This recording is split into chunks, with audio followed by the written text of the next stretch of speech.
97% of climate scientists agree that climate change is real.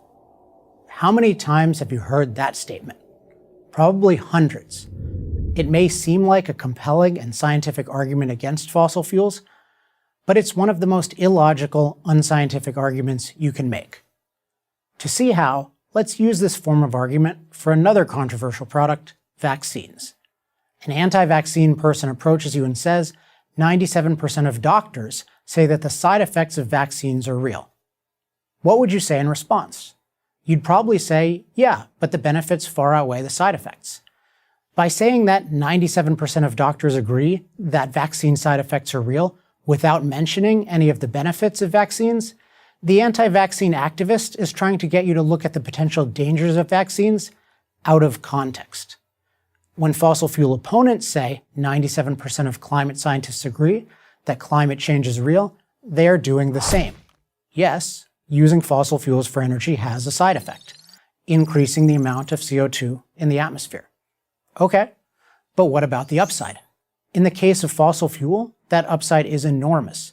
The cheap, plentiful, and reliable energy that makes modern life possible, and at a scale no other energy source can match. So how significant is the side effect? This raises another problem with the statement, 97% of climate scientists agree that climate change is real. It tells us nothing about the meaning or magnitude of climate change, whether it's a mild, manageable warming or a runaway, catastrophic warming. This is an example of the fallacy of equivocation, using the same term in different, contradictory ways. If someone were to say 97% of doctors agree that vaccine side effects are real, what exact vaccine side effects do the doctors agree on?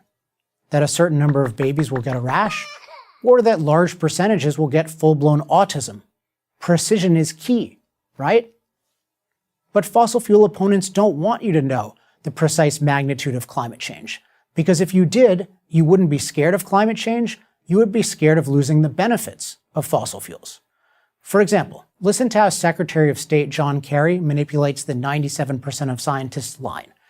97% of climate scientists have confirmed that climate change is happening and that human activity is responsible, he said in a speech in Indonesia in 2014. Later, in the same speech, he claimed that scientists agree that the world as we know it will change, and it will change dramatically for the worse. 97% of climate scientists never said any such thing. So what did the 97% actually say? It turns out nothing remotely resembling catastrophic climate change. One of the main studies justifying 97% was done by John Cook, a climate communications fellow for the Global Change Institute in Australia. Here's his own summary of his survey.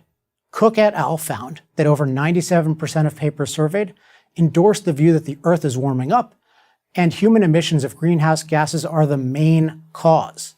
Main cause means over 50%. But the vast majority of papers don't say that human beings are the main cause of recent warming. In fact, one analysis showed that less than 2% of papers actually said that. How did Cook get to 97% then? First, he added papers that explicitly said there was man-made warming, but didn't say how much. Then he added papers that didn't even say there was man-made warming, but he thought it was implied. A scientific researcher has a sacred obligation to accurately report his findings. Cook and researchers like him have failed us, as have the politicians and media figures who have blindly repeated the 97% claim to support their anti-fossil fuel goals. How can we protect ourselves against this kind of manipulation? Whenever someone tells you that scientists agree on something, ask two questions. What exactly do they agree on? And how did they prove it? I'm Alex Epstein, author of The Moral Case for Fossil Fuels for Prager University. To subscribe to our YouTube channel, click here. To help keep our videos free, donate here.